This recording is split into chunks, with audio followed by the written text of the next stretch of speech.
this is Joe, and you're listening to the Oh Gatekeeper podcast, where every week I'll be talking to my people about what gets them up in the morning, what their purpose is, and why they make things. Hopefully, it will inspire you to do the same. Thank you. You can get episodes early and without advertisements over at ohgatekeeper.com, as well as weekly bonus episodes, playlists, and my Joe and Friends series. Enjoy. This week, we have the behemoth and singer of churches and solo artiste, Lauren Mayberry. The reason why I started this, Lauren, is because I wanted to do something like positive for people that don't make stuff, that can make stuff. Because a lot of the things I see about podcasts and the things that I benefit from, you know, the kind of informational stuff, like Huberman's Lab and shit like that, where you're like, that's fascinating. And like you're listening to like an expert talk for 2 hours. And you come out refreshed and somewhat fucking smarter, you think. But one of the things I have in life is I'm surrounded by people who are like amazing at what they do, and some are like crazy, amazing engineering brains, or like can play every instrument, and some like me who just have blagged it and talk about their experience. But like whatever the level is, we're all on the same level. Once you get through, you realize, you know, what stops us as people before a certain level is the gatekeepers of this world that make you feel like music and art is this untouchable thing that, you know, needs to be associated with meritocracy, when it's not. You don't have to be the best. There is no chart. I mean, there literally is a chart, but like in my mind, I would never know like what any of the people I work with chart entry is, or how much they earn, or that, you know, I know the ones that are rich because they did music in the 90s. Well, yeah, different times, But different times. yeah, but like, I just mean like there's something vital about music and art and stuff and making things, whether it's like a poem or making a song, writing something that no one ever hears. My daughter at the moment, she's obsessed with singing, but Hmm. I can't hear it. She doesn't need to hear it. She sang to me once in the car and it was beautiful. And her lyrics were amazing, but she doesn't want people to hear it. And I'm like, well, that's cool. You don't have, no one needs to hear your songs as long as Yeah. you're enjoying making the songs. And obviously that's going to change. She's only 6. Um, but even if it didn't, like, how sick would that be if you found a way to make things and no, but literally no one needs to hear or see it. You are so contented with the process of making it that Hmm. it's like your own secret. You know, like in Stand By Me, where he sees the deer, he's off on his own and he sees the deer walk across. It's like that, but every fucking day. If you could just, all I want to do is liberate my friends and the people around me and anyone that listens to make something, I'd be happy, or at least have a purpose beyond what some people think it is. Hmm. So that's why you're here. Go. So sort of lovely. Fix everyone's view about art and Yeah, creativity. yeah, yeah. Good luck. But no, that's it. I don't know. I was talking with my boyfriend about this literally yesterday, day before yesterday. We were at I was playing at a festival and we were talking about uh how kind of cute and silly all of it is, and we take it all really seriously in a way that doesn't necessarily need to be done. We were like, it's just something primal in all of us to be like, oh, you sing for us, please, or you play guitar, please play it. Like we're just, I think there's something really cute about humans that if another human can do something really well, we just want to see them do it. They're like, you can run fast, show us. Like I don't. We were like, that's so sweet because he was talking about the end of the football season and stuff, and then I was like, wow, every week, a couple of times a week, he gets up and he watches his little guys run around, being really Little good at the guys. thing, and he's clapping like a seal, having a lovely time. And I was like, yeah, I think it's we get so lost in a lot of the sauce of like professional musician, whatever. What about this part of the rollout and this and that? And I was like, really? We just want to watch each other do things that are quite cool, and then be like, yeah, that one made me feel a thing or whatever. Mm. So I was like, oh, we all need to calm down, maybe. Absolutely. And like, like just I was sat in a pub recently and like I was like, this is cool. I'm hanging out with my mates. That's why I'm here because I'm not drinking. So like I'm having a good time. I was like, we should just do something weird. And my mate was like, well, like what? What's weird? And I was like, I don't know. Like during lockdown, my mates used to do art club where they all get on Zoom and then they'd all draw something together on Zoom, Oh, right? And I was like, I was so jealous of that because I wasn't involved.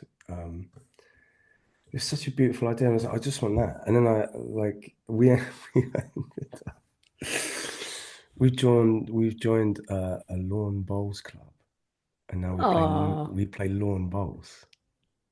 It's but then that's fucking nice sick. and like a new, different experience that you wouldn't have had otherwise.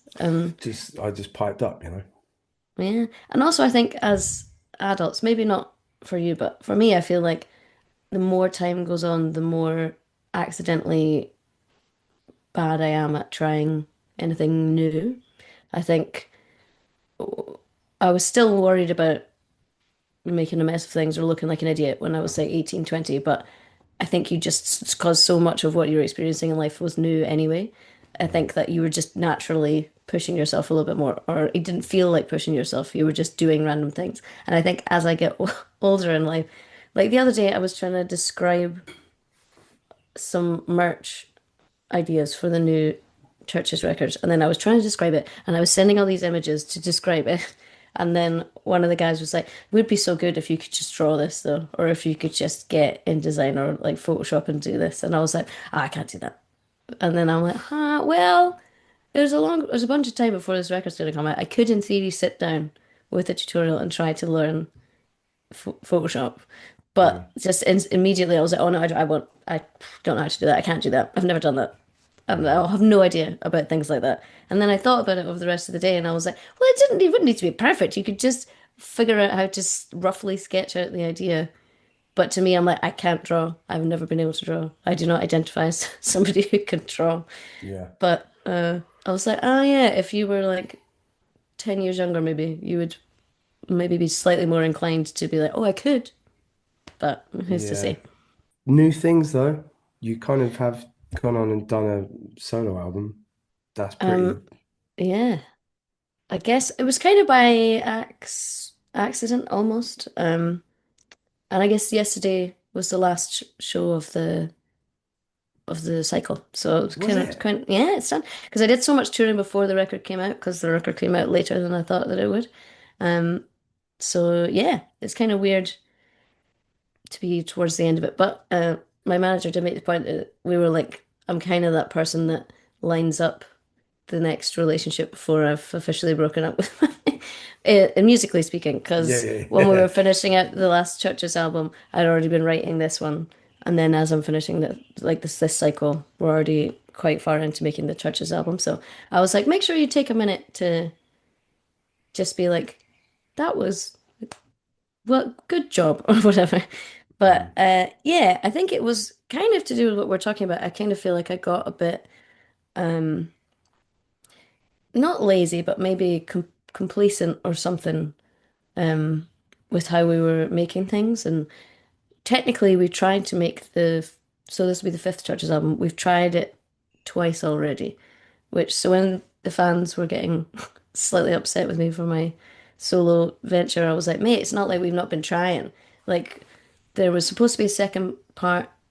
The last Churches album was called Screen Violence. There was going to be like a second part called Radio Silence. We did 6 months working on it.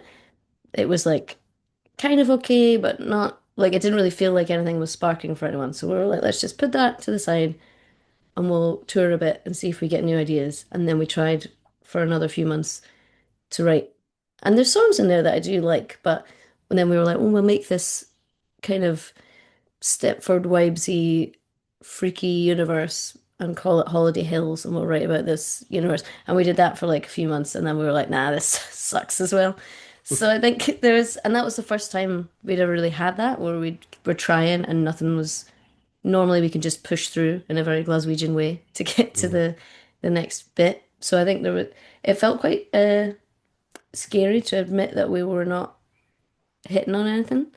And I can't yeah, imagine because we've been at that this year. We scheduled to have finished the album by now, and mm. it's definitely not finished yet. But like, how do you? Are you quite blunt with it as a group? Are you like, yeah, no, this ain't right. Um, There's no I delicacy there. think Do you know what I mean? yes, and it's hard to. I think I felt more comfortable making the call on it because I could tell that nobody, like we were kind of passing around the baton of positivity, and then that was becoming less and less and less. And I Mm, think, I don't know, I'm not great at certain parts of the industry stuff, but I think that I hope I'm relatively good at listening to my gut on certain things. And I think mm, I was just like, this is going to be rubbish. If this is how it feels to us at this stage of making it, this is going to be crap. This is going to be a crap record, like subjectively, and it's going to feel like that to people who hear it, and it's going to feel like that when you tour it. But like for like the 10 years of the band prior to that, it had been album every 2 years, consistently, consistently. So the idea of saying this isn't happening right now felt quite scary to everyone, I think. And then mm, we left it as let's just take a break with a view to coming back in a bit and seeing where we're at. But that also has a level of uncertainty to it that makes people feel like, well, we're taking a break from it, but what does that mean? How long is that? What does that translate as? So, yeah, but during that time, I kind of started to write little bits and pieces at home just because I felt that I was getting so uh, like stale almost in the way that I was writing things. I think I knew too much about. I think it's great that we know each other so well. We have a kind of second language where how you create, but I felt like I was writing almost as if they were my audience, kind of. I was like, I'm writing what I think that they want Church's lyrics to be, or I'm really over conscious of what Church's lyrics are. And I think it meant sometimes you can write really fast or whatever, but then I was looking at what I was writing, I was like, it doesn't mean very much. It doesn't say very much about much. And I think that's the bit my favorite Church's eras are where we've like the last record, I feel like we managed to blend all the cool things about the sonics and the stuff that people like about the band, but there was actually more meaning and more storytelling. And to me, I felt like we'd taken a step backwards. I was like, I've kind of gone back to writing, eh, what's this really about? But it's broad. And then I was mm. like, no, I think you need to hold yourself to a higher standard than that, but also learn more about.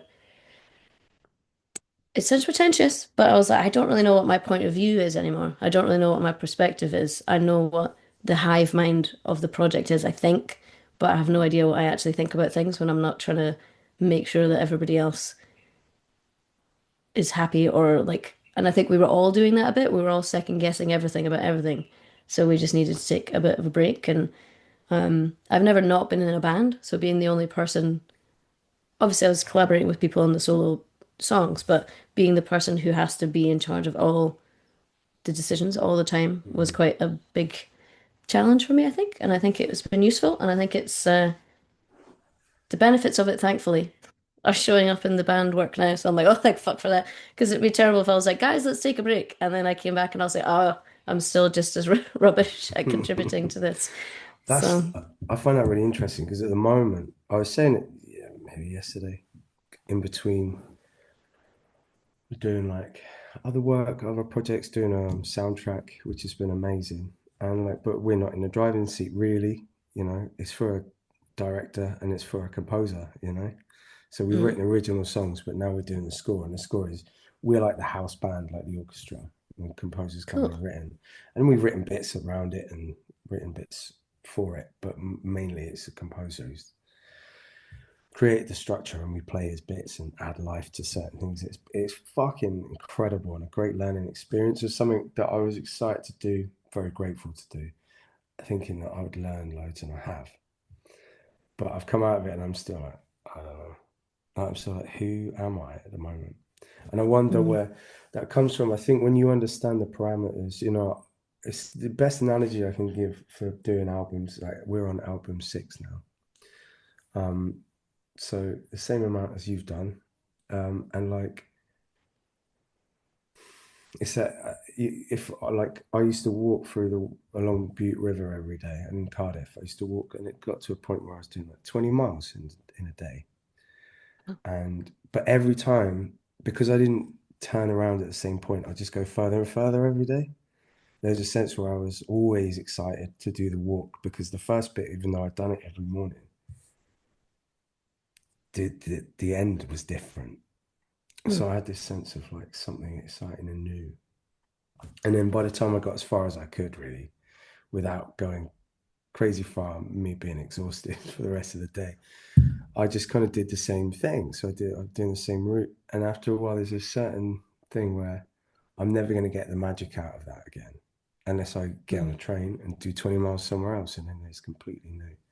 I think that's a creative mind is after a while, if you just know the parameters, there's no exploration there. Yeah. You don't see yourself as much anymore because the reflection's not there. You know where you're going. You know what it is. You're comfortable now. So you need to kind of but I don't know how I mean I'm definitely comfortable. That's why you got to change your live show every what you can't just do the same live show because it would be hell. Hmm. It'd be like doing like a Las Vegas show or something. Just a little You hamster in a know. wheel. But, and Yeah. then also, I think if it feels like obviously, hopefully, most of the time when we're playing, we're really connected to what we're doing. But there are some days, as with everybody in their jobs, where you've got to push the performance button a little harder to meet the standard because you fucking knackered or you've been out for 6 weeks or whatever. And like, obviously, that's part of your job as a performer to do that. But I do think that sometimes I learn the choreography too well, and you can learn things. I know where I'm going to go at what part of the song every show, and I feel like that's when I'm like, okay, it's time to make a change and just push yourself a little bit out of the comfort zone, just a little bit every time, because Mm, otherwise, I think it will just become quite samey for your brain. And so much of like wanting to make something is, I don't know, wanting to learn something about yourself or somebody else, or just, I don't know, like even the other day we were in a restaurant and it was like a kind of country western themed spaghetti restaurant. And sick. there were these two guys playing in the corner, and they were doing mostly covers. And then he played one song, and I was like, "Oh, what's that? I don't know that one." And I asked my boyfriend, and he was like, "I don't know. I think he just made it up." And then the way he described that, I was like, "Oh, that is what we're all doing all the time." But we don't really think about it like that. We're like, "He just made it up. He just thought about it, made it up," and then we were like, "Oh, it's good. I like that one." Yeah. And I was like, "Oh, it's nice." So yeah, I don't know. And I think we're definitely seeing I'm very relieved because otherwise I could have been really in trouble. But I'm definitely seeing the benefits of that in the band stuff now because I think we lived a 18 months universe where we're like, okay, well, the band in theory is going to come back, but what if it doesn't? What does that look like for everybody? And I think we just needed to not think about that for a while and make other stuff and like listen to other stuff and watch other stuff and read other stuff without constantly thinking, how do I use that? What does that mean to me?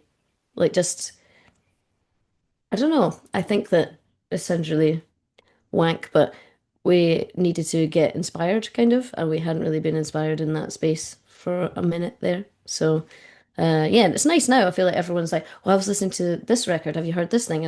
And if we're in each other's pockets every day, we were never doing that. We were never sending each other records. We were never making watch lists of like or reading lists or whatever. We were never doing any of that when we were next to each other all the time. I think we just kind of not become ungrateful for it, but I think we just got too pro. We got too Mm, slick at the universe, and we just were like, uh, once the record was made, obviously, I feel like then we were just like, okay, we're a live band and we're kind of colleagues, and we don't talk about anything like that that's that exciting. And I thought that was quite sad. But I didn't even notice the loss of it until now we have it back, and I'm like, oh, I like it when Ian will send me a random Brian Eno thing I've never heard. And Mm, then we were like talking about films and like, what if this bit of the stage show could look like this thing? And I was like, yeah, this is nice. Let's just all be little creative dorks together and mm. send each other things all the time. How would you describe your creative language? I don't really know. I never really thought about it. This is good questions. Um, I don't know. Like when I think about it, I used to be really insecure about the fact that the guys in the band have all been to music school. Um, and I haven't. So even like on tour, sometimes the monitor person will ask DB up, DB down, whatever. And then the guys they talk very like that about the monitors. And I'm like, I don't know. I just want to be able to hear it enough to pitch to it. I don't know. And I think that did make me feel really dumb and insecure for a long time because everyone was talking in such like learned language about everything. Um, but to me, I'm kind of comfortable now being like, I'll never be the head, but I think I can do the heart pretty well. Mm. Um, and I think, yeah, I guess my emotional, I don't know, my creative language is probably just the feelies. I think the best stuff that I've written is when I can get really into the feelies. And that doesn't always have to be like sad or whatever, but I think especially like writing from my perspective, a female perspective all the time, I think there's something joy is an act of resistance, my man. Like when you're gonna when I was like when I want to write something, I was like, just get really into that feeling. If that feeling is joy, if that feeling is rage, if that feeling is fear, if that feeling is sadness, then like really push the pedal on that and be honest about that. So I am just a wee emo at the end of the day, probably. I agree. But every band needs one, man. Every band need well, maybe more than one, but No, no one needs more than one emo in a band. Not because I like emo the genre, because could you imagine like four of you? it'd I be don't too know. many. It would be quite annoying. For like I was just thinking because I don't want to say because there's five of us. Five of me would be a nightmare. We're all so different that it works. I think if there was more than one of me, there's two of me. Just be like, Yeah, and I guess that's the important part of like the alchemy of a band when it works is that like it is that little jigsaw puzzle where you all slot in. And I don't know, I'm definitely well, all of us are quite emotional, but it manifests in different ways at different times. I'm definitely the one that's like, let's sit down and talk about the problem and like just get it out. And I'm the one that is the crier. But I noticed recently I was like, oh, I never until now would cry in a work context, in a band context. I would do it afterwards because I'd be like, don't cry in front of them. Don't cry when when the actual shit's going down, but do it later. And then I was like, oh, I think that's also part of what needed to change a little bit. Um, and now when we're doing things in the, I get moved quite a lot in the studio. Like even like when they're playing things where they play something that's exciting, I was like, for a long time we weren't in a space where we would be able to be just play things for each other, show things to each other. Or like if someone's playing a beautiful fucking piano part that gets me all misty, I'll tell them that that's got me all misty, and then that makes them feel excited to keep going with it or whatever. mm. But yeah, I think five weepy, misty people in the studio would be too much. You never get anything done. You just be having a little sob all the time. You just be a feely circle of feelies. That'd be great. It's that thing in it. I haven't been in the room with the boys for so long, like writing together. We wrote most of the last album remotely. That's what I really want to do. Is get in the fucking room with them again and feel lots of And sometimes I feelings. think you need to like we made the last Churches album pretty much entirely remotely because it was 2020. Mm, Um, and I do think strangely that was good for us because it was like it was just such a different way of writing. And I think for me, I was like, oh, that's why the lyrics were more personal, more honest, because you were locked alone in a room to write them and you wouldn't mm, have written that around them. Whereas now I'm like, I feel like that's the code that I've unlocked, and that's a better way for me to write. So I need to make sure that I'm kind of staying in that headspace and doing mm. that when they're around as well. Um, It's quite a lot, though, isn't it? um, That's quite a lot because well, yeah, to write out this intense, vulnerable thing and then be like, "Do you like it?" It's yeah, but that's the point. That's you know that's you are the vulnerable one. It's not Mm, scary writing a really beautiful piano piece I guess unless you're so. really, like, really, And I suppose I'm like bottling in a everybody, lot. everybody has, whether you play music or not, everybody, I feel like people are connected or have thoughts and opinions on singing and words more because everybody can sing basically, or everybody does sing. You sing along to shit, and like you know what kind of singing you like and don't like, and you know what words connect with you and what don't. So I do think there's an extra element of showing your arse when you show the lyrics, I Yeah. suppose. Yeah, I found myself I did a feature um recently after yours where I was just like, because when I did it with you, you were in the control room. I left you and went into the one opposite, so I was still on my own, which is normally how I do things. I do it separately with the last two records did it with Kenny Beats mostly, like in a separate room, just for necessity because we didn't have a lot of time. Um, and it's been a while since I've just been in a room with singing for the first time in front of the boys or in front of producers or whatever. Mm. So I did this thing, um, and like I was just in front of the person whose album it was, and producers and engineers and that, just singing. And I didn't even think about it. I wasn't like, and I was like, there's no way. And afterwards, I realized I was like, there's no way I could have done that like 10 years ago. Like, Yeah, expose my lyrics to someone else who isn't in the band that I haven't screamed at for 10 years. yeah. It's very weird. I was like, oh, You're like must be growth, right. man. Yeah. Yeah.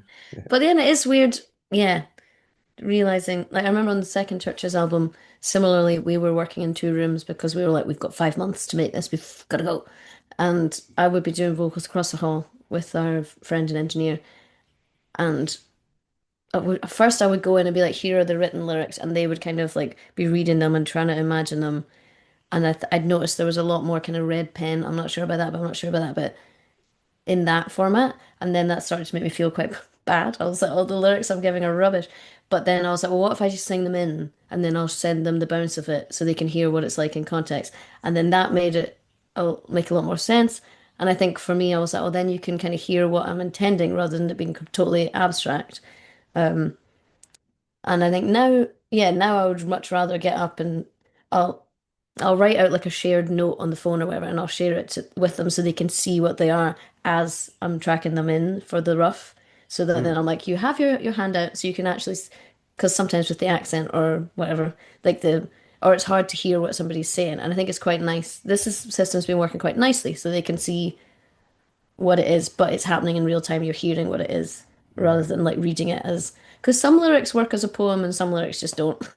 So Yeah, I yeah, yeah. think having it read as a poem where it's not meant to be like that. And a lot of the songs on the second Churches album aren't poems. They're like repetition things that don't make any sense. Yeah. So, but yeah, the idea of standing there and singing it to them was horrifying. In 2014, that was terrifying. So, yeah. Look at it, we've It, grown. yeah, we're getting there slowly. But it's so, I like, it is scary though. Like, I couldn't have someone read my lyrics in front of me that I've just Hmm. written. I would fucking shrink. Yeah, I don't know. Yeah, Put a fear like in I me there. think I was like, no, I'm I not was doing like, oh, like I'm like over preparing though. I'll sing it in, but I'll give you the handout so you can see it, and then you're over prepared. But I'm selling it, selling you the sauce. I'm selling it in the room. I'm it. doing my pitch to you at the same time. And I don't know. I think that I used to be quite insecure about not being a very good singer. Like I don't think I'm like the most thrilling, gifted singer necessarily, but I've come to the conclusion also I'm not a gifted singer, but I'm a relatively natural singer, and I think I don't necessarily love the sound of my voice a huge amount, but it means I can be quite uh analytical about it. I'm like when I hear it in like when you're comping a vocal or whatever, I can kind of be like, oh, that sounds better than that. And again, it's the kind of gut instinct thing. I'm like, oh no, I like how that phrase sounded. That sang through really nicely. Let's just keep that one. And I don't try and not be too overcorrecting and be like, it's more, yeah, like have it feel as natural and as human as possible. and just accept that you're not going to be like Wolf Alice or something. Like, you know, like whenever I hear, I used to get singer envy quite a lot when I would hear people who could really fucking sing. And I'd be like, oh my God, imagine that. And then be like, So oh, you need to work harder, you need to try harder, you need to get better. And now I'm like, but that's not your lane. That's not what your lane is. Your lane is the feelies. Stay in the feelies. Just stay over here. yeah, So, then all right, I'm intrigued about this. If you don't mind, I'm gonna get into this okay. because like I found out someone said, is it Tom York doesn't right? Not obviously not all the time, but he wished he had a more aggressive tone or something. I read and I was like, that's insane. Tom York doesn't. He's the best singer in the fucking He's world. the best guy. Um, so what is what who would you say has the best voice that you would like in terms of singing? Like who's your favorite vocal? Because when you say Um, feelies, you know there's like feelies like Otis Redding, where you can it ooh, sounds like pain and it sounds rich and it's like it's not angelic. It's kind of like there's a lot of torment in there as a tonal thing. Do you know what I mean? And like I mhm. learned that's because he uses the part of the voice that you know if you're about to cry, your voice changes. And you like do this. Oh, He uses that part of his throat, and it evokes a sense of tears, which I find interesting. fascinating. But like you know, his voice is just my favorite. But like that thing about or like Feelies is like you know like Aretha Franklin is Oh, like I you know rewatched Amazing Grace the other night and I was just like, how, how is it possible?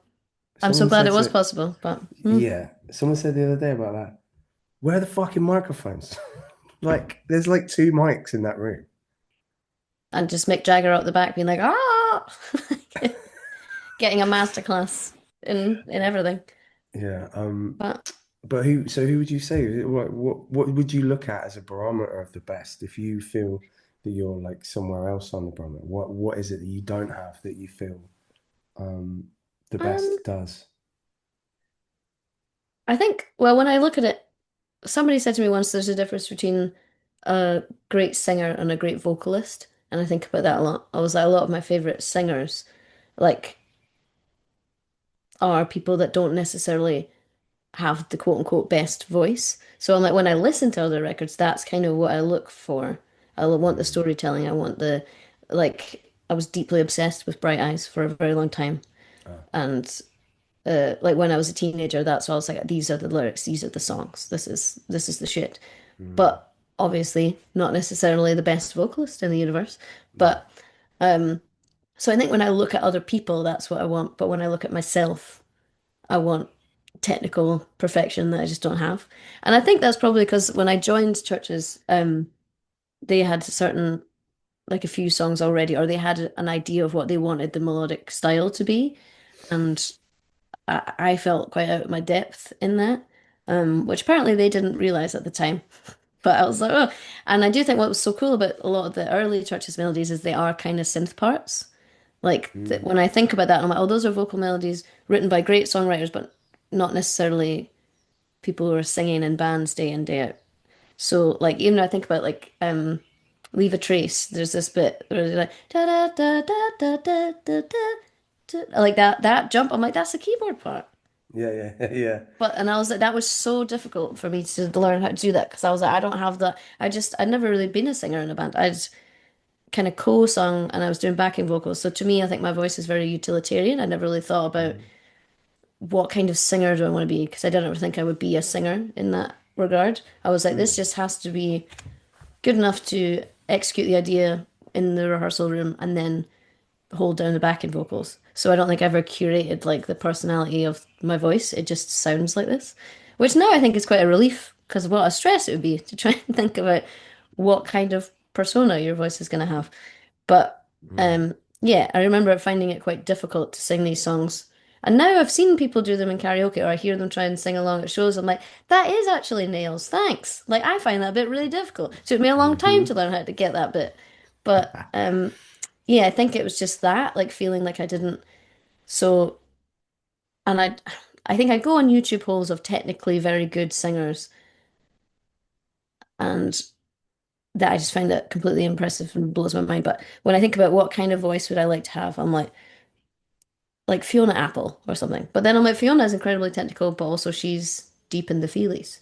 So I Mm. think I can see it in other people. I just can't ever see it in myself, I guess. There is that magic thing like Jeff Buckley and Fiona Apple, where like they have the technical artillery to do whatever the fuck they want, and they really do well with it because they Yeah. have all the feelies and write great poetry.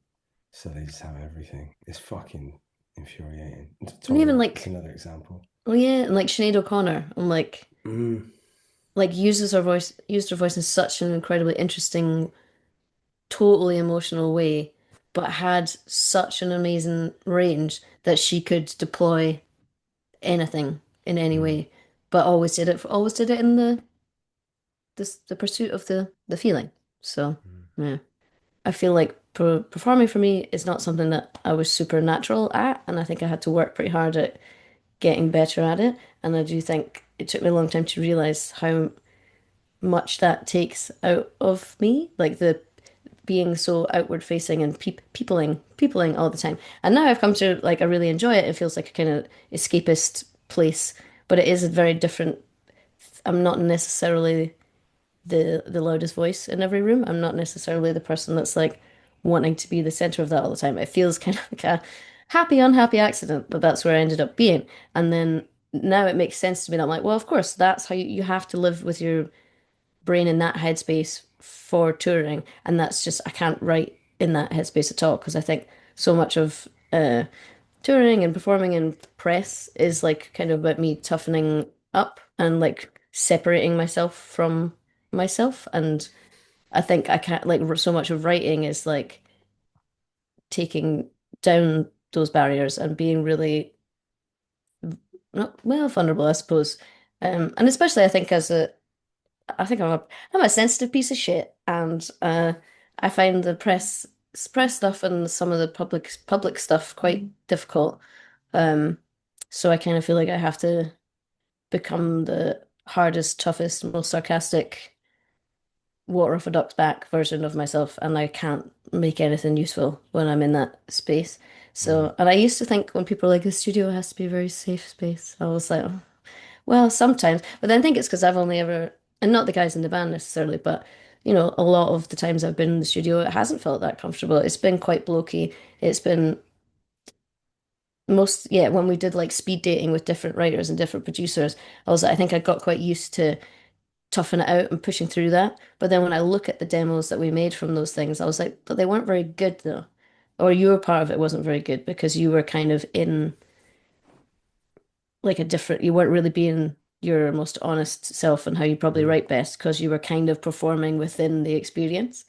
mm. Um, so I used to feel really bad. I was like, poor Ian and Martin, they could have made seven more albums if I had been able to step up to the plate and write on the tour. And then I was like, nah, I think it's okay to say you don't have any emotional energy left because of the performance part. And obviously they put so much into the shows as well, but I do think that it's different being the front person, I think, to a degree. I think there's things on it like there's even yeah, performance wise, it's a massive you know it's a massive weight that it's not necessarily like um it's not traumatic. It's not like, really difficult, like working as in a care working situation or something like that I used to do. But there's this weight where it's like, it's on me. If I have a bad day and I let that get out on stage, the show's going to be crap because I Mm. am the MC. You know what I mean? Like, Dev's not going to step up and be like, oh, just take a back seat, Joe. I'll talk to the audience and fucking, no, it's like, Yes, there are no bad days. And I think that's what's no. interesting about it is like I can remember specific shows where definitely everyone was having, you know, do you have a personal life whilst you're in your band? Do you have an emotional existence as well? But yeah, I kind of feel like it's my job as the singer to never let anybody know that. And other people can be having a shit day and talk about it on the talk back, but I have to deliver the show as as people deserve to have the show. And Mm. Yeah, I think that, and it's interesting because I feel like the guys when they were making music on the road, that was like very good for them, and they got a lot out of that, and that was what they needed was they needed to create, so they didn't just feel like they were in the house band every night. And then Mm. I was like, oh, I need to sit in silence. I need to sit in silence in a room and just not. Uh, like once when I was very overwhelmed on tour, I remember having like a crouch down cry in a toilet and be like, oh my God, I just need like 5 minutes where nobody wants anything from me. And then I was like, ah, that's part of the job. But then also I feel like I've learned that I do need the 5, 10 minutes, half an hour, or whatever, just being a just being a little woman. Just be a little woman for half an hour and nobody because I feel like there's a lot of responsibility in that. And yeah, whenever I have those moments, I'm like, that's a good reminder that like you need to go for a walk, you need to go outside, you need to not reply to these emails till tomorrow or whatever it is. Mm. Just remember that you're just a little Homo sapien inside of all this nonsense. Yeah. And it's the weird thing about there's an experiential thing with us as lyricists and like singing it and performing those things. It's like I like sometimes I do sit back and go, I am talking about like serious grief and some serious psychological episodes where like I was like nearly sectioned, you know. Like these aren't Mm, and I'm just like, yeah, it was, and it is like I'm not living those moments again. Christ, I couldn't do it. I couldn't go no. through I what know I was some people singing say that about. when they perform, they feel like they're back in it again. I'm like, oh, thank fuck that's not the case. That'd be horrendous. That'd be horrendous to have to do that every day. Just putting myself in the shoes of who I was back then is bad. Like that would be toxic. I was a Mm. fucking prick, to myself and other people. So like, but even that, there's a dislocation. Now, the reason why I'm not that person anymore, the reason why is because I've put it all into song and fixed my shit. And hey, but there's still like I'm like, geez, there must be a part of me that's like some cell memory where it's like, just chill out for a bit. Yeah, Because I do get, yeah. I don't get overwhelmed so much. No, I think I do. I think I'm playing it down. Sometimes I do get a bit overwhelmed. It's that thing I don't like to think, because I know how hard it is for everyone else or a lot of other Well, people. yeah. So I'm not complaining, but it's a strange weight. It's definitely a strange weight. And yeah, like that. Well, and I do that. I think it's quite weird. We're really getting into it now, but I think it's quite weird. Part of the job that I think is a bit the strangest part for me is like the when you're writing and when you're creating stuff, hopefully you're just being your most normal, true self. But there always is going to be this performance part of it after the fact. But then it's quite disassociative to then go and talk about that with other people. And like, especially songs that have heavier themes or whatever. But even like on the first few Churches albums, there wasn't really any songs that were about feminism. But people would ask us about feminism all the time. Because once I got drunk on the internet and was like, listen, you guys, leave me alone.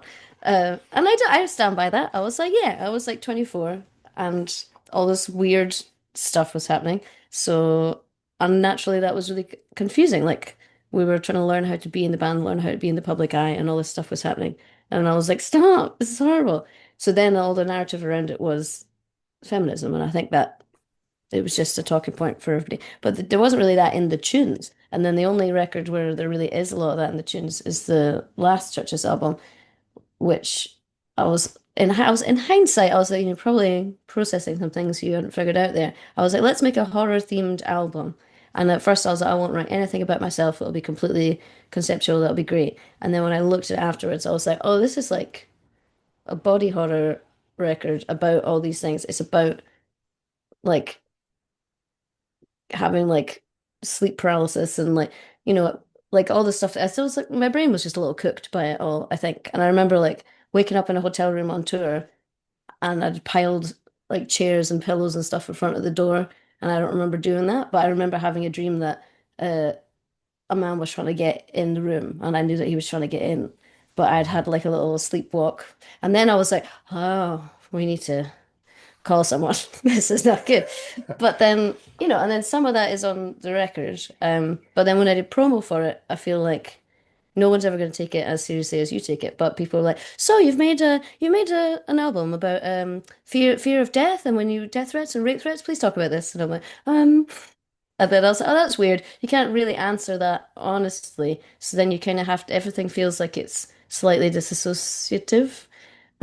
And even like I remember doing like a radio program once, and then the guy, it was like 2018, and then the guy being like, "So what are some of your Me Too moments that what's things that you could share with the audience?" And I was like, This one, you fucking. but then I was like, "Holy shit!" Like he's ticking this off a list of questions that he needs to ask, and then I can't remember how I answered it, but I remember being like, you have literally just asked. You have no idea what the sliding scale of that is, and you have no idea what my life experiences are. And I'm like, I could give you some honest answers, which would make you feel really awful about yourself, or I could just brush this off and move past. And I'm like, you've just asked somebody if they've ever been assaulted, but in a really kind of glib. In And I was like like, and do you a know the stats on that? The likelihood of the answer being something pretty awful is quite high, fella. So you might want to think about. I mean, I don't know. yeah, yeah, that's insane, isn't it? But that's the thing. Mm. There's like interviews. You're like every now and again you get one. You're like, why are you in this? Who the fuck let you have the microphone? Like, what the Mhm. fuck? Like asking that. Like, how many hands did that list of questions go through before someone goes, dude, that's like insane. That's an insane thing to ask. It's someone you've just met is insane, but asking it like that is insane. Yeah, I don't think I wouldn't do that. When I worked in Dobie's Garden World, I wouldn't like lean across the cashier desk and ask the girl next to me, "What are you?" I wouldn't I'd do that in the pub or whatever. And I was like, "Oh wow, this is like," but I think it is like you're disassociated from. We're disassociating each other as people, if that makes sense. I was like, Hmm. I'm kind of a little mascot, but I understand. I understand that's part of the exchange, but certain times I'm like, oh yeah, no wonder you can't write on the road. I guess you have to like have your little dukes up to make sure you don't just have a wee cry I multiple think times a it, day. I think it's a different thing for me. Clearly, the way I'm probably treated and interviewed is different in many ways. But no, the disassociative thing, I think like there was a period during that album actually, Ultra Mono, where I had my dukes up all the time. I was like ready for a scrap, mainly because of my insecurities and being like slagged off by certain other musicians or whatnot, and like the UK press are just the UK press, aren't they? Well, like instead of being like, oh, that's just the job, like I've gone out there with a microphone and I've sounded obnoxious for 3 albums, people are gonna call me a fucking obnoxious prick now and again. Like it's fine. Also, like, don't like project your opinion and then be like, what, people disagree with me?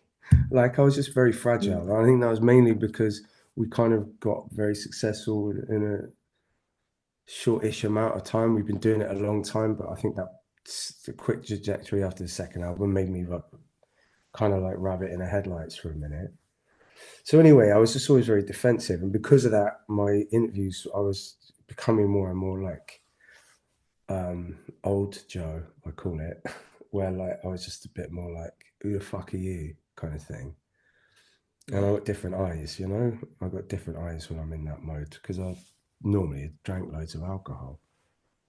But I was just ready for war all the time. And like, it was exhausting.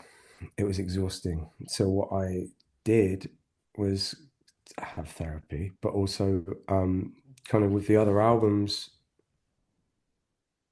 know that like I don't have to answer any of the questions if I don't want. I can just turn up. But also like what it was kind of an attitude where I was like, I just need to be as honest as possible because otherwise they win. My idea is that like if I'm lying or if I'm hiding things or I'm one of my things is I don't want to seem stupid or and whenever I read how I speak, I sound stupid when it's written down because you don't get my intonation. I'm like, I'm not that dumb. I just, anyway. Um, All our interviews are swearing. I think that's what's interesting. Yeah, you're like Yeah, in a spoken out loud format, we sound pretty normal, but when I look at it written down, I say like all the time. We're all swearing all the time. It's just yeah. like effing and jeffing all over the place. And I'm like, well, when you write it out, we do, it doesn't come across the way that it's intended. And that's frustrating, right? Because when you hear it, it's like, yeah, it makes sense. It makes loads of sense. Anyway, but yeah, so I just sort of give everything now. I just kind of give everything in an interview. I'm like, I've got nothing to hide. You don't fucking get to put baby in the corner. Not this baby. And I think for somebody that loves if somebody's reading an interview, it's either because they're randomly intrigued about the thing or they actually already like what you're doing. Mm, And then I was like, oh, I've kind of like hyper PR trained myself, so I know how to get around all these corners and stuff. mm, But then I was like, that's quite a boring interview for anybody who likes the band that's come to read it. But then I understand why that is why it came to be because I was like, nobody. I feel like it's quite a natural human instinct to not to want to feel understood or at least not misunderstood or misrepresented or whatever. But if all you're giving is the same five answers and PR sound bites, then you're not really, it's not a lot to go on there anyway. So mm. I don't know. We'll have to see the next album cycle. I wonder. Maybe we'll just all be completely open floodgates and I'll be like, well, just, Just take loads of mushrooms. and then just tell them like it is. Yeah. They like, do you it's just I find it really interesting the differences between us lot. But do you do you find like when you're doing like because what you're saying really is when with the body horror realization is that a lot of it is kind of therapeutic at least or somewhat. Do you feel like the album cap the interview like album campaigns I do, it feels like therapy and I'm re-realizing and understanding the album and the process more just by talking out loud like 20 times in a day. You're like, oh, I feel I've really learned a lot about this now. Even though you're in it and you fucking with that reflection, you're like, all right, that was actually like, do you know what I mean? Like But I think it's, sounding. yes, and it's quite fun to learn. I don't know. I feel like I'm in my thinky brain so much, but not when I'm writing. Mm, Like it kind of is the only time in life where I kick it to the other part of the brain and everything is quite instinctive, instinctual, and then I look back at something afterwards. That's always fun when you can see afterwards kind of what your brain was doing, but you weren't really conscious of it. And mm, even like what we've been working on for the new Touches record, um, 6 months down the line, I can basically see, I'm like, oh yeah, you what I can see it now. I was like, last year you started reading more of these things and going more of these places. And then you watched a film on a plane and you really liked that film. And then now I'm like, oh, that's probably where it started, where the idea eventually came from. But it took, I would never have consciously been like, this, and this is what's going to inform this. And I just like it when your brain kind of tricks you. Like the title that we have for it, which I won't tell you on the podcast, but literally we were sitting listening through. It was the first time back in the studio together after like 18 months or whatever, and we did the first day. We just did some good chatting. We chatted about our feelings a lot, mm. which is all I've ever wanted. I was like, this is all I wanted was good comms. Look at us all doing comms, and then we were like, okay, Did they let's. enjoy it as well, talking about their feelings?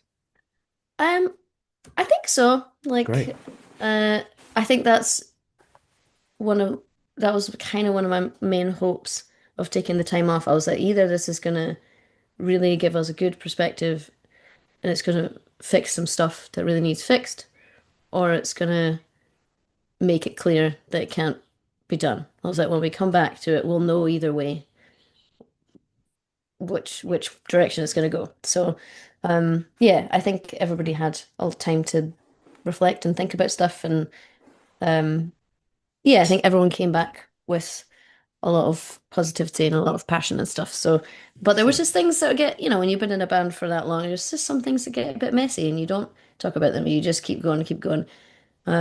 So we did that. And then the second day we made like a shared playlist and we were like listening through songs and talking about what we liked about them. And I was like, oh, we've not done this since like the second record, We haven't done this in a really long time. Mm. And I was sitting at the back of the room thinking about that, and then they were talking about this melody being kind of nursery rhymey, and then I was like, thinking about nursery rhymes, and then what is now the album title occurred in my brain while I was sitting at the back, Oh, just like pondering to myself. And I was like, and that's kind of cool. And I thought it was, I was like, that's interesting. And then everybody went to the cinema. They all went to see Hackers, and I was like, I'm gonna go home. as in the old film. hmm So they went to watch Angelina Jolie do some hacking, and I was Mm. like, hadn't said anything to them about it yet, but when I don't know if it's like this for you, but I wasn't even conscious that I'd caught the scent of something, but I was like, I kind of want to go home and futz about a bit, and then I was like, I wonder, and then I started making a little mood board thing about it, and the next day I was like, what about this? And they were like, yes, how did you do that while we were at the pictures? But I was like, that's kind of nice because if I'd sat and thought, oh, what's a concept or a title or an idea that I should bring in, I would have not brought anything or brought something kind of rubbish. And I like Yeah. that it was informed by literally what was happening. And then the world around it built itself pretty quickly. And I was like, oh, this is really different than when we tried really hard to make two things happen for 6 months apiece. And I was like, oh, this just like I like when brains do that. So what it's Mm. actually about later, I'm sure will reveal itself, but I don't know. It seems like similar to like all the best songs. They just kind of feel like they just happen, and you'll look up and go, "What the fuck? This is amazing." And then the Kind of thing. ones, yeah, and you're always, I hate it when they're like, we need more of, and this doesn't happen to us so much now, but there's definitely been conversations around previous Churches albums where people have been like, oh, there's not a single on it though, or they need to try for another single and they need to push for, there's not really a radio song on there. And then Mm-hmm. whenever we've gone in and tried to write that, it's always been absolute shite. Like Mm-hmm. when we sit there and we're like, is this radio-y? I Oh, don't know. And then it is just always sounds crap, and we always end up handing back the album as it was and being like, we don't have anything. And then the ones that do end up being the special songs are the ones that happen randomly. Like, yeah, sometimes it'll be like the end of a day when you've been working on something else all day, banging your head against the wall, and then you start something else fresh randomly, and that's the one. I don't know. mm. What do you see as success? Mhm. Um, I think how I've thought about it has evolved a lot over the course of being in the band, probably. Um, because I think that any expectations that churches had of success, we kind of surpassed. Not to be arrogant, but we did kind of surpass what those were within about fucking 6 months of being in the band. We were like, okay, we would like to maybe get publishing deal, try and get signed, and then just like find a way to tour sustainably. And I'd quite like to play maybe like Coco or something. And then we were like, oh no. So I don't know, and I think in a way that's been good because we've always just been like, oh, this is exciting. Oh. And every time something awesome happened, like even something like I don't know, like watching Glastonbury on TV every year and then getting to play at Glastonbury. That was never even on my wish list because I never thought we would get to do that. So, Mm. um, but then I think sometimes it becomes like a carrot on the end of a never-ending stick, and you like I think for a while there, we were like trying to just constantly push the pedal to go upwards, Mm. no matter what the cost, maybe. Right. Um, And I think I can hear that in some of the music, and I can see that in some of the interviews, and I'm like, but I don't think it didn't feel natural anymore. I think all the stuff. So now to me, I'm like, success for me would be being able to kind of back to the beginning part. I'm like, I would like to be able to create stuff and tour sustainably and just do the things that are actually the essence of what it is you're trying to do. And rather than thinking the band needs to get bigger and better every record. Be like creatively, the band should be different every record. And just, I feel like maybe I'm overanalyzing it too much, but I do feel like for a band like us, I'm like, we're like 12, 13 years into it. And I feel like now is the time that we should push ourselves to make something not different for the sake of being different, but like I think it should be ambitious, but not in the way that we used to think of ambition, not chasing things that don't feel natural to us. But I'm like, it should be creatively ambitious. It should be that. And I think to me, that will be the next record will be a success if we've done that. And I think we could just be like, oh, let's make that 2013, 2015 record again and again and again. And there's a way that we could do that, but then I don't think that anybody would want to hear that really. And I think don't throw out all the good parts of what you've made, but you have to keep swimming forward or you're gonna sink. I don't know. Yeah, So, or end up in a fish tank. hmm. Yeah, I like. It's weird. It's weird, isn't it? Because like you've got to be self-aware. That's what making stuff is. It's like exploring yourself. But then you don't want to be like. It's just got to be fun, isn't it? I guess. I don't know Yeah. that part of it. Like, because you want to challenge yourself, but not so much that like when I don't know if you train for a fight, you train for a fight, so you're fluid and you use the stuff that you've learned or whatever. But if someone just comes out of the street and punches you in the face, it's like you're just not. You just be like, what the fuck? Do you know what I mean? And it's like that. It's a bit like if you stretch yourself so far, you're so uncomfortable, so lost. You're just doing something that is crazy. Like I'm never going to be Captain Beefheart, so why would I try? On Hmm. me and my version of challenge. It's probably just fucking four chords instead of three. No, but I feel like there's something in that, like the balance of like challenge yourself, but don't put yourself so completely out of the comfort zone that you feel like you're completely untethered. I think you need to feel like maybe like one carabiner is loose, but you don't want to be like just hanging on by your fingertips or something. I don't know. That's it. Yeah, yeah. I've got one more question. Are you all right with that? Yeah. Sick. Thank you very much for being patient and for coming on at 9 in the morning. No, thank you for asking. I feel it's ask. Thank you for asking. I was excited. I'm excited to listen to it. I think you're always a really good conversationalist. I like we just got right into the tea though. We were like right into the gossip straight away. Yeah. Well, we are feelies, so you We're got to get feeling on a it. couple of feelies, feeling Couple just of feeling at feelies. each other over the Zoom. I think I have asked you this before. This question on when remember in lockdown when I did that Bali TV thing. Oh yeah. What's your death row dinner? Oh. You And get I guess 40. that is It's $40. It's $40. It's probably $40. except from Okay. Texas, there is no last meal now. Hmm. Um, I think I'm gonna go to it's gonna be a weird medley of things. I'm gonna go to Lochfine Oyster Bar in Oh, Scotland. I'm gonna go mhm. there. I'm gonna get, hopefully it'll be a late afternoon happy hour deal. And you can get a half dozen oysters, maybe some langoustines as your wee starter. And then I'm gonna go back to the town. I'm gonna go to Mother India's cafe. I'm gonna get uh some wee small curry plates. I'll get a sag paneer, maybe a dal, and a Sag little bit of paneer. naan. Is that spinach and cheese? It sounds weird, but it's like we the cubes of cheese Yeah, and spinach and yeah. Normally those are like it's about £7 a dish. Is it's it? fine. We're about to Oh, execute you, so oh. we'll spread Give we'll give me spread extra some more money for money. some Yeah, it's Papa fine. John's and spiced onions. Is that in where's that in Glasgow? You It's say in in the Glasgow, town? yeah. Yeah. So that's quite What's good. it called? I could drive it.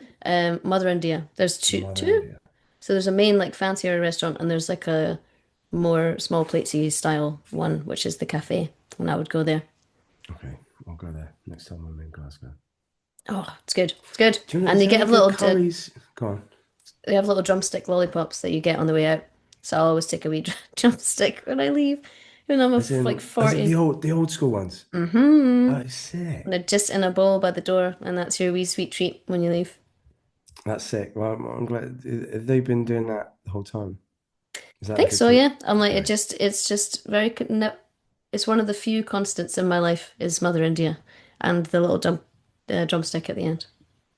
Well, I was really pleased to see that doctors and hospitals still give kids stickers. I was brave. Oh, Yeah, my kid that's went for a nice. shot and some tests and stuff, and she got a sticker. I was like, yes, they're still doing the stickers. The Tories haven't fucking killed us yet. No, yeah, I mean, Kier might take away the stickers unexpectedly now. We don't know. I mean, he's pretty much a Tory anyway. Mm. He's getting so mad. Anyway, let's not start Yeah, that. it's a whole different podcast. Death row dinners and then politics. Great. All right. So curry and lobster. Great choices. Thanks very much. Yeah, thanks. And next time you play in Glasgow, you go to Mother India and then you can take a drive. I mean, not that there's ever time like this on tour, but take a drive out to Lochfine. It's not that far. Lochfine oysters. Delicious. Mm, I love that. Just to make you put things in perspective, if you ever want a minute to feel better about your singing, just Google someone singing an idol song. Every fucking one of them just impersonates a football hooligan. Oh, So, no. oh Well, this is no, what we indeed. get for having the idiosyncratic voices. We get there will be, but that's there'll be many imitators, but there can only be one. Yes, they could. Well, yeah. Some might say, oh, I just ripped mine off other people anyway, so fuck them. Thanks very much for the time, Lauren. No, thank you. Good And to I see can't you. wait to listen to the podcast. I think not this one. I won't listen to our episode, but the other ones. I'm excited to hear them. You don't like listening to your talking voice, is that right? I just don't think I need to hear. I was like, don't need to hear back what waffle I said No, out yeah, loud, yeah, because then I'll be yeah. like, oh, that was dumb. Why did you say that? So I'm like, Right. just shoot it out into the universe and then never think about it again. Yeah, that's what I do. Well, you were a dream. Thank you very much.